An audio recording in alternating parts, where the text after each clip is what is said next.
Imagine this. Dawn is just a pale line on the horizon, the air is cold enough to bite, and 10,000 men are waiting for your word. You can hear the low murmur of soldiers waking, the clink of metal, the thud of boots on packed earth. Every eye, even the ones that will not dare to meet yours, turns to you.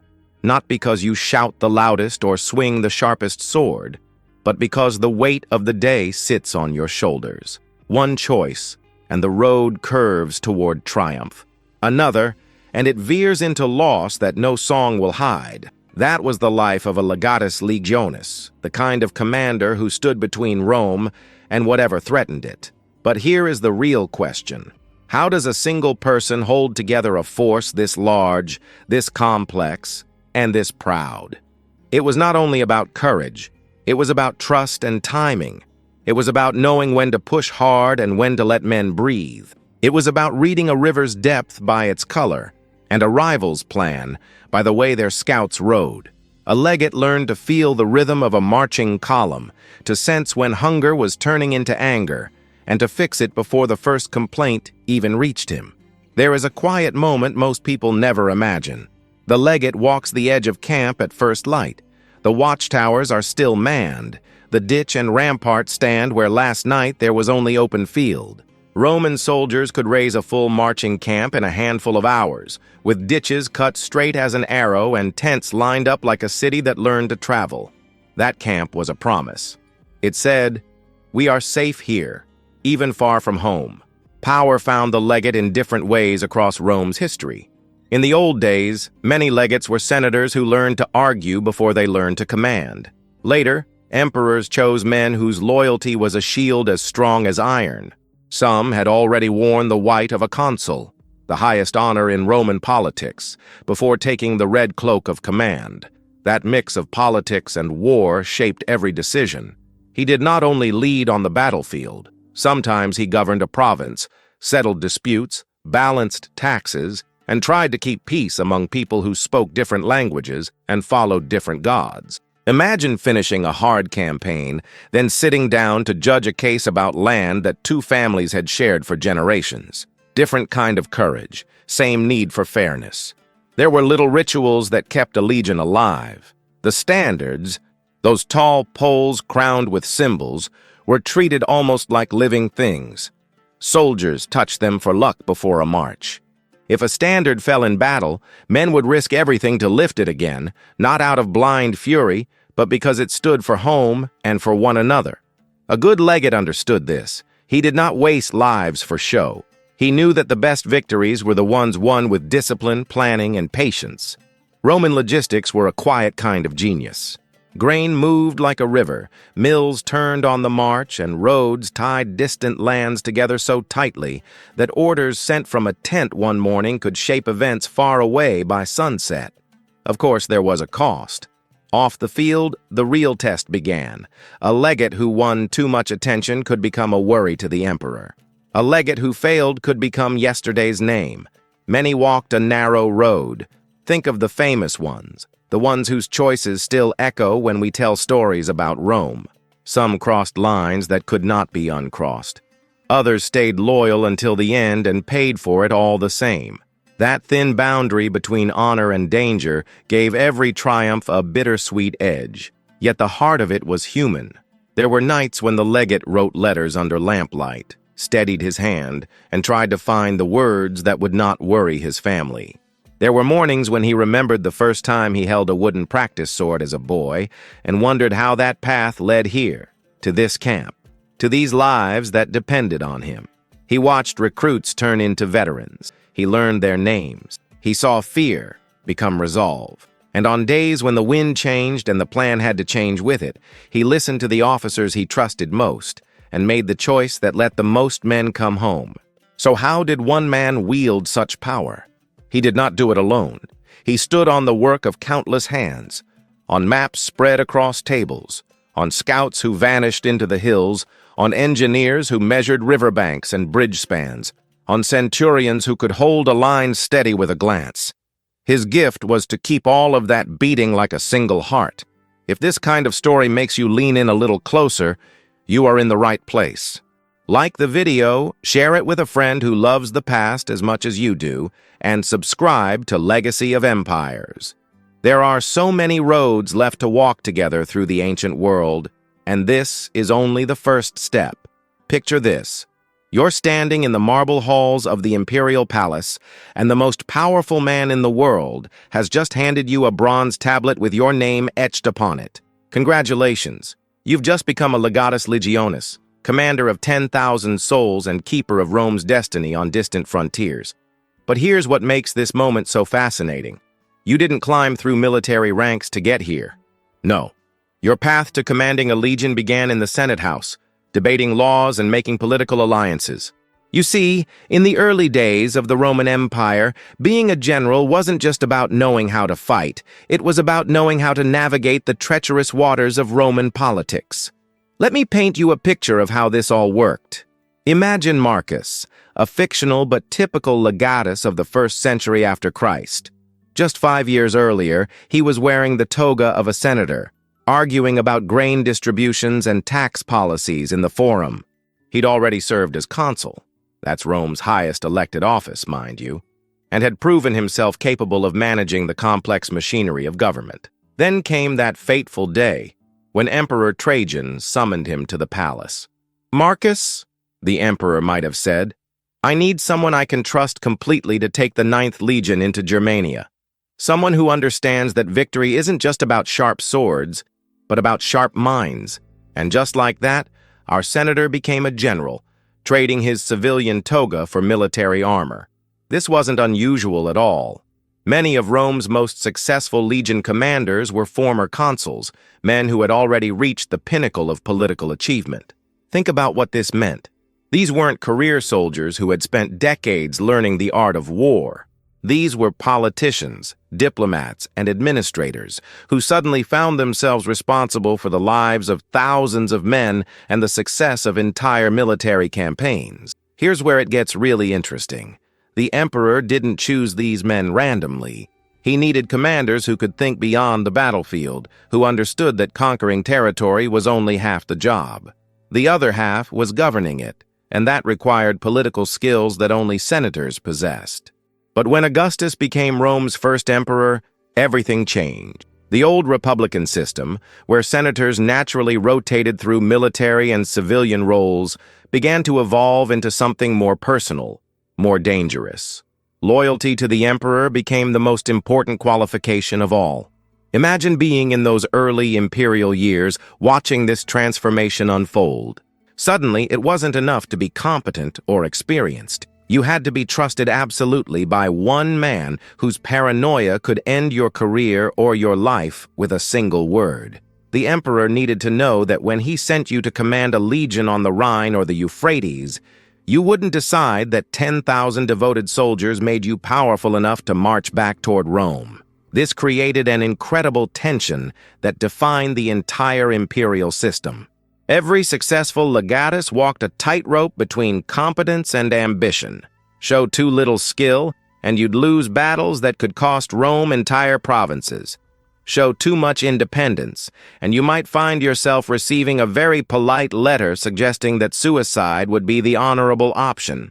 The most chilling example of this came later with General Corbulo, one of Rome's finest military minds, who conquered Armenia for Emperor Nero. Despite his loyalty and success, Nero eventually grew suspicious of his popularity with the troops. The emperor sent Corbulo a message ordering him to take his own life, and being a true Roman, he did exactly that, falling on his sword rather than face the disgrace of execution. But here's what made the legatus position so unique in the ancient world. These men wielded power that would make modern generals jealous. A legatus didn't just command his legion in battle, he governed entire regions, made treaties with local kings, decided the fate of captured cities, and essentially acted as the emperor's personal representative across thousands of miles of territory. Picture a legatus named Gaius, stationed in Britain in the years after the conquest. During the day, he might be planning a campaign against rebellious tribes in Wales. By evening, he's settling disputes between Roman merchants and Celtic chiefs. The next morning could find him designing the layout for a new Roman city, complete with baths, temples, and theaters. By afternoon, he's back to military matters, deciding whether to execute captured rebels or sell them as slaves. This dual nature, part general, part governor, made the Legatus one of history's most complex leadership roles. These men had to master warfare, diplomacy, engineering, law, economics, and politics all at once. They were building an empire, not just conquering it. And here's a detail that really brings this home. Many Legati spent more time on civilian administration than on actual fighting. Once they'd established Roman control in their region, their job became about making that control permanent through the less dramatic but equally important work of building roads, establishing trade networks, and creating the infrastructure that would keep their provinces loyal to Rome for centuries. The transformation from republic to empire didn't just change how Legati were chosen, it changed what they represented. In the republic, they were extensions of the Senate's will. Under the emperors, they became extensions of one man's personal authority, carrying his power to the farthest reaches of the known world. This is why the position of Legatus Legionis tells us so much about how Rome actually worked. It wasn't just about military might. It was about creating a system where political skill, military competence, and personal loyalty all combined in the hands of individuals trusted to act as mini-emperors thousands of miles from the capital. Every appointment of a legatus was essentially the emperor saying, "I trust you with a tenth of my entire army and the fate of entire peoples." That level of trust, in a world where betrayal could topple governments, represents one of the most remarkable aspects of Roman imperial administration. The legatus stood at the intersection of all the forces that made Rome great: military excellence, political sophistication, engineering prowess, and the ability to assimilate conquered peoples into a lasting empire. Understanding their role helps us understand how a city on the Italian peninsula managed to control territory stretching from Britain to Mesopotamia for over 4 centuries. Imagine waking up before dawn, knowing that the decisions you make in the next few hours will determine whether 10,000 men live to see another sunset. This was the daily reality of a Legatus Legionis, and trust me, the weight of that responsibility was something no training could fully prepare you for. Let me tell you about a typical morning in the life of our legatus. Picture yourself in Germania, maybe around 50 years after Christ, commanding a legion deep in hostile territory. The scouts returned last night with troubling news. Enemy tribes are gathering just 2 days' march ahead. Your supplies are running lower than you'd like. Winter is approaching, and back in Rome, the emperor is expecting results. You're standing outside your command tent as the first pale light creeps over the horizon, and your senior officers are waiting for orders. Do you push forward aggressively and risk outrunning your supply train? Do you wait for reinforcements that might not come for weeks? Every choice carries consequences that ripple through thousands of lives. Here's what makes this situation so fascinating. A legatus wasn't just making military decisions. He was essentially running a mobile city. Think about it. 10,000 soldiers plus thousands more support personnel, engineers, craftsmen, slaves, camp followers, and civilians. That's roughly the population of a major Roman town, all looking to you for leadership, protection, and survival. The morning briefing would start with the quartermaster reporting on supplies. "Sir, we have grain for 12 days if we maintain full rations, 18 days if we reduce portions." Then the chief engineer chimes in. "The bridge construction will take 3 days if the weather holds, but if it rains, we're looking at a week minimum." The cavalry commander adds his concerns. "Our horses need rest, but the enemy scouts are getting bolder every day." And there you stand, processing all this information, knowing that every decision creates new problems while hopefully solving old ones. This is where the genius of Roman military organization really shines through, because the system gave commanders tools that no other ancient army possessed. The most incredible of these tools was their ability to build a fortified camp anywhere, anytime. Picture this scene. Your legion has marched 20 miles through dense forest, everyone's exhausted, and the sun is beginning to set. In any other army, this would mean a nervous night under the stars, hoping enemies don't attack while you sleep. But not the Romans. Within minutes of halting, Your soldiers transform from marching column into the most efficient construction crew in the ancient world. They've done this so many times that they don't even need detailed orders. The surveyors immediately begin marking out the camp boundaries in a perfect rectangle. The engineers start digging the defensive ditch. Teams of soldiers begin sharpening wooden stakes and setting up palisades. Here's the part that would blow your mind if you saw it firsthand. Within 3 to 4 hours, your exhausted legion has built a fortress. Not a simple camp, mind you, but a proper fortified position with walls, towers, gates, streets, laid out in a grid pattern, designated areas for officers, enlisted men, supplies, horses, and even a hospital. It's like watching a Roman town spring up from nothing as the sun sets. But the logistics went so much deeper than just camp construction. Every Roman legionary carried about 60 pounds of equipment, including not just weapons and armor, but also construction tools, cooking gear, and personal supplies. They called this kit the impedimenta, and it meant that your army was self-sufficient in ways that would seem impossible to other commanders.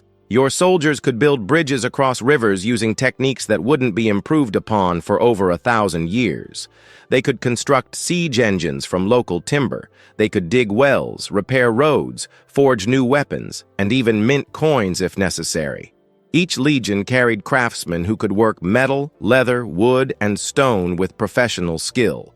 This is where the true weight of command becomes clear.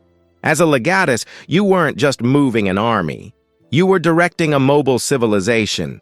Your decisions affected not just battle outcomes, but the daily lives of a small city's worth of people who depended completely on your judgment. Let me paint you another picture that really captures this responsibility. Imagine you're crossing the Alps in winter, something Roman armies actually did multiple times. Your scouts report that the mountain pass ahead is blocked by snow, but going around adds 2 weeks to your journey. Your supplies are already stretched thin, morale is dropping, and you've received word that barbarian tribes are watching your movements, waiting for signs of weakness. Do you order your men to clear the pass, knowing that the backbreaking labor in freezing conditions might break their spirit? Do you take the longer route and hope your food lasts? Do you split your forces, sending the cavalry and light infantry through difficult terrain while the main body takes the safer path? Each choice carries the possibility of disaster, and there's no higher authority to blame if things go wrong. The Roman system gave commanders incredible tools, but it also placed enormous burdens on their shoulders. Your soldiers trusted you not just to lead them to victory, but to bring them home alive. Their families back in Rome or the provinces were counting on the money you promised them. The emperor expected you to extend Rome's borders and increase its wealth. Local populations looked to you for justice and protection. And here's something that really shows the sophistication of Roman military thinking. Legati were expected to think decades ahead, not just about the next battle. When you conquered a region, you had to immediately start planning how to hold it permanently. This meant establishing supply lines, building permanent fortifications, creating relationships with local leaders, and beginning the process of Romanization that would eventually turn enemies into loyal citizens. The engineering capabilities of a Roman legion were truly staggering. They could build roads that lasted for centuries, construct aqueducts that supplied water to cities hundreds of miles away, and erect buildings that still stand today. Your soldiers weren't just warriors, they were the architects of an empire that would outlast any of the kingdoms they conquered. But perhaps the most remarkable aspect of this system was how it created loyalty.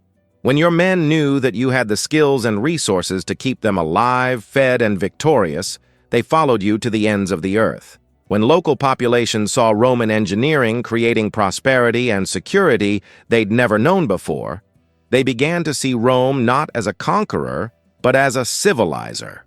This is why Roman legions could campaign for years at a time in hostile territory, building their empire one fortified camp at a time.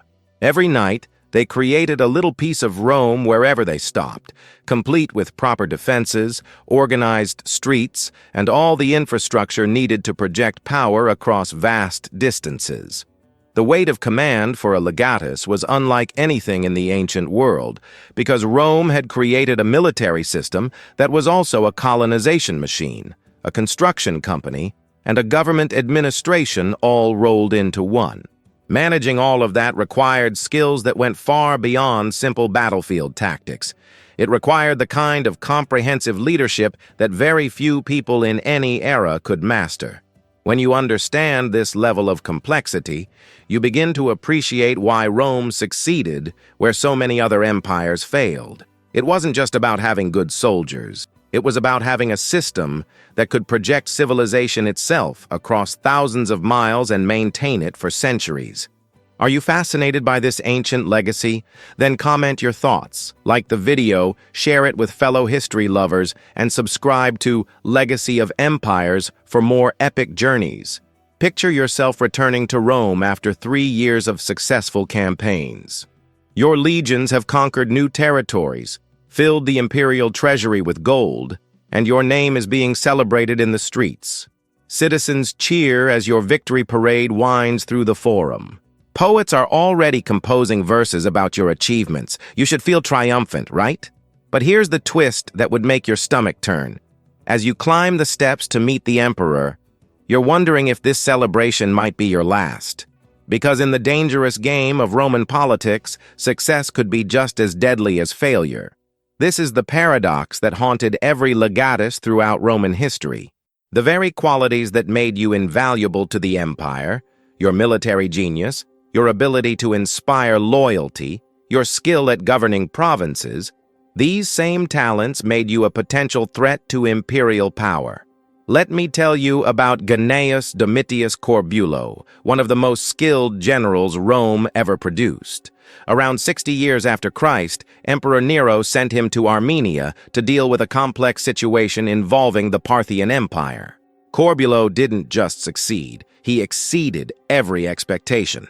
He outmaneuvered the Parthians diplomatically, secured Armenia for Rome without a massive war, and did it all while maintaining the respect and devotion of his troops. You'd think Nero would have been thrilled, right?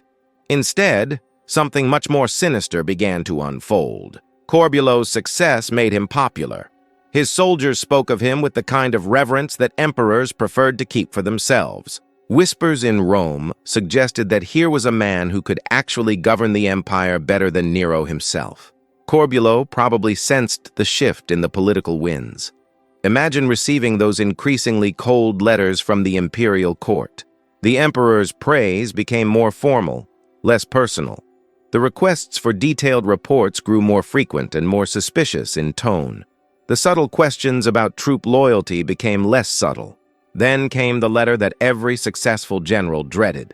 A polite summons back to Rome, phrased as an honor but feeling like a trap. Corbulo knew exactly what this meant. He understood the unwritten rules of imperial politics better than most. When an emperor starts to fear your popularity, your competence becomes a liability. Here's what makes this story so tragic and so revealing about the Roman system. Corbulo was absolutely loyal to Nero. He had no ambitions for imperial power, no secret plans for rebellion. But in the paranoid world of imperial politics, intentions mattered less than perceptions. If people thought you could be emperor, then you were dangerous whether you wanted the job or not. When Corbulo received his final orders, he made the choice that Roman honor demanded. Rather than face public disgrace or give his enemies the satisfaction of a trial, he fell on his sword, reportedly saying, "I deserve this," though history suggests he deserved anything but death. But Corbulo's fate wasn't unique. It was part of a pattern that stretched across centuries of Roman history. The empire needed brilliant generals to conquer and govern its vast territories, but those same brilliant generals became threats to the very system they served so well. Think about the impossible situation this created for every legatus. You were expected to be competent enough to handle massive responsibilities thousands of miles from Rome, but not so competent that you overshadowed the emperor. You needed to inspire loyalty in your troops, but not the kind of personal loyalty that might make them follow you against Rome itself. You had to achieve victories, but not victories so spectacular that they made you too popular back home. This balancing act required political skills that went far beyond anything taught in military training. A successful legatus had to be part general, part diplomat, and part psychologist, constantly reading the mood in Rome while managing complex situations on distant frontiers. Some legati found ways to navigate these treacherous waters successfully. They learned to share credit generously, to send regular reports that emphasized their challenges rather than their triumphs, and to rotate their key officers frequently so that no one developed too much personal loyalty to them rather than to Rome. Others weren't so fortunate or so careful. The history of the Roman Empire is filled with capable generals who found themselves recalled under suspicious circumstances, quietly reassigned to less important posts, or simply ordered to end their own lives. Here's where it gets really fascinating. Some legati essentially became kings in all but name in their distant provinces. Imagine commanding not just a legion, but governing an entire region larger than most modern countries. You controlled taxes, made laws, commanded armies, decided peace and war with neighboring peoples, and lived in a palace that rivaled anything in Rome itself. These provincial commands could last for years. During that time, local populations came to see you as their ruler. Your word was law across hundreds of thousands of square miles. Tribal kings sought your favor. Merchants depended on your policies for their prosperity. Cities rose and fell based on your decisions. But here's the catch that made this power so precarious. Back in Rome, politicians and courtiers were watching every move you made, analyzing every report you sent, and whispering in the emperor's ear about your growing influence. They painted pictures of governors who were becoming too comfortable with their power, too independent in their decision-making, too popular with their subjects. The emperor faced his own impossible dilemma. He needed capable people to govern these distant provinces, but every capable governor posed a potential threat. Send someone incompetent, and you might lose the province to rebellion or invasion. Send someone competent, and you might create a rival. This tension shaped the entire structure of Roman imperial administration. Emperors developed elaborate systems of checks and balances, dividing military and civilian authority, rotating assignments frequently, maintaining networks of spies and informants, and creating competing power centers to prevent any one person from becoming too powerful. Some emperors managed this balance skillfully, keeping talented generals loyal through a combination of rewards, honors, and careful oversight. Others, like Nero, let paranoia drive them to destroy their own best servants.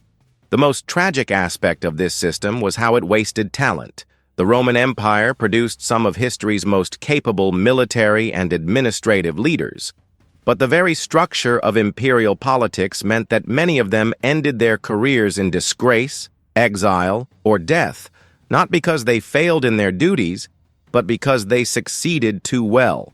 This political reality also explains why some of Rome's greatest generals came from outside the traditional Roman elite. Emperors sometimes preferred to elevate capable foreigners or men from humble backgrounds, calculating that their loyalty would be more reliable precisely because they had no independent power base in Roman society. The double-edged nature of political success under the emperors created a culture of subtle paranoia that permeated every level of Roman government. Ambitious men had to constantly calculate not just how to achieve success, but how to survive it. They developed elaborate rituals of deference, learned to deflect credit upward while accepting blame downward, and mastered the art of appearing competent without seeming threatening. Yet despite all these dangers, men continued to seek these positions. The rewards were simply too great to resist. Not just the wealth and power, but the opportunity to shape history, to build something lasting, to leave their mark on the world in ways that would be remembered for centuries. Understanding this political dimension helps explain so much about how the Roman Empire actually functioned. It wasn't just a military machine or an administrative system. It was a complex web of personal relationships, competing ambitions, and carefully balanced power dynamics that somehow managed to hold together one of history's largest and longest-lasting empires. The Legatus who understood these political realities and learned to navigate them successfully could achieve remarkable things. Those who focused only on their military or administrative duties, no matter how competently, often found that their very competence had sealed their fate in the dangerous game of imperial politics. So here we are, at the end of our journey through the complex world of the Legatus Legionis, and I find myself thinking about something profound. These men weren't just military commanders or government officials. They were living embodiments of one of history's greatest experiments in human organization. Think about what we've discovered together. Every legatus carried within himself the entire weight of Roman civilization. When he made camp in the forests of Germania or the deserts of Africa, he wasn't just establishing a military position. He was planting the seeds of Roman law, Roman engineering, Roman culture, and Roman values in places where they had never existed before. Picture that moment when a legatus first arrived in a newly conquered territory. Local tribes who had never seen roads paved with stone suddenly watched Roman engineers surveying routes that would connect their remote villages to the greatest cities of the ancient world. Communities that had settled disputes through tribal councils found themselves introduced to written laws that applied equally to everyone. People who had lived their entire lives within a day's walk of their birthplace discovered they were now citizens of an empire that stretched from the Atlantic to the Euphrates. This transformation didn't happen by accident or through simple military conquest. It required leaders who could see beyond the immediate challenges of warfare to envision the long-term possibilities of civilization itself. The legatus had to be part warrior, part architect, part diplomat, part economist, and part philosopher, all rolled into one person. But here's what makes their story so eternally relevant. Every single one of them faced the same fundamental choice that leaders face today. Do you serve the system that gave you power, even when that system becomes corrupt or dangerous? Do you pursue personal glory, even when it might harm the people depending on you? Do you choose safety and survival, or do you risk everything for principles that might outlive you? Some Legati chose loyalty above all else, serving emperors they knew were incompetent or cruel because they believed that stability was more important than personal conscience. Others chose principle over prudence and paid the ultimate price. A few, like Julius Caesar, chose personal ambition and changed the course of history forever, though not without tremendous cost.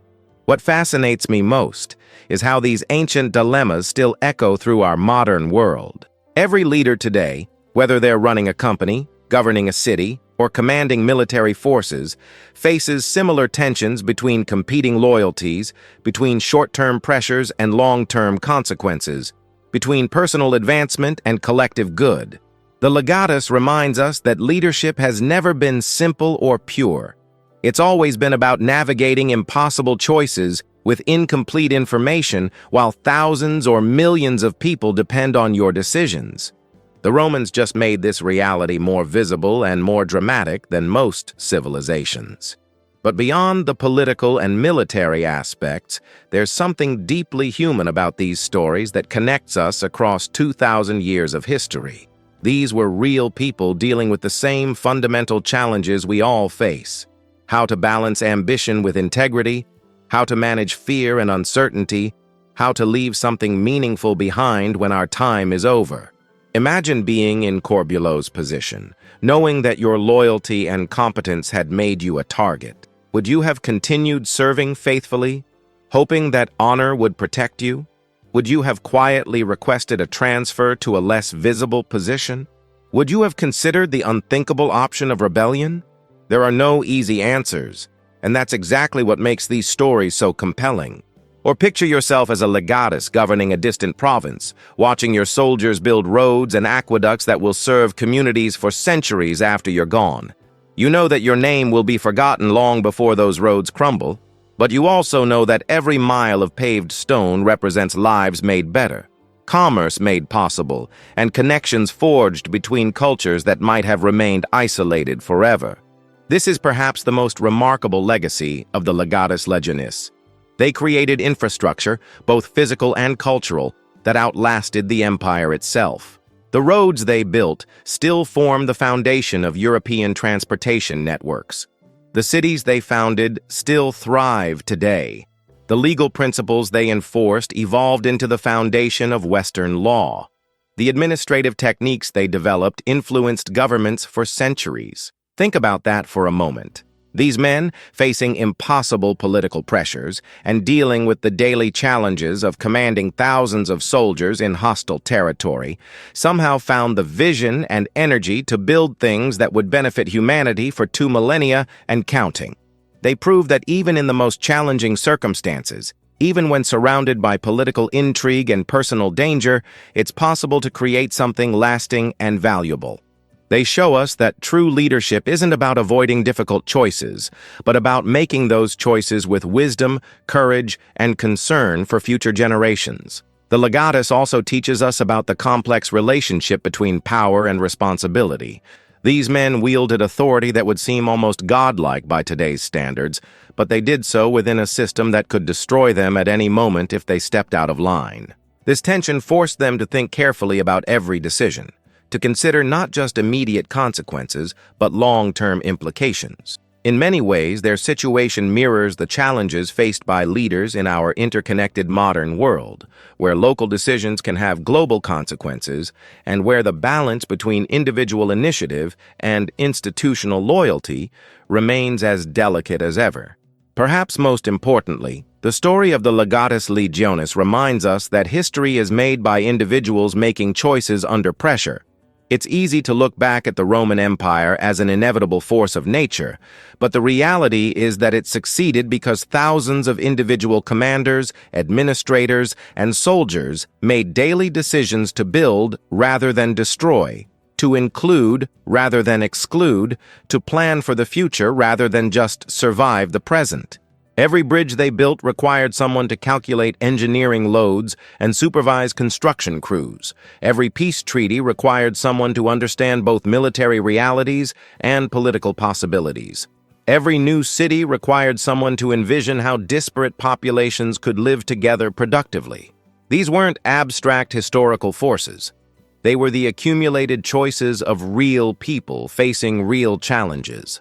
And that brings us back to the central question that defined every legatus throughout Roman history.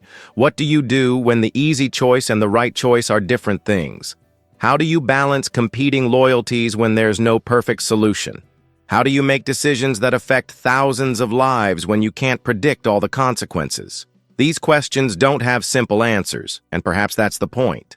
The Legatus teaches us that great leadership isn't about having all the answers. It's about asking the right questions, gathering the best information available, consulting with wise advisors, and then having the courage to act decisively despite uncertainty.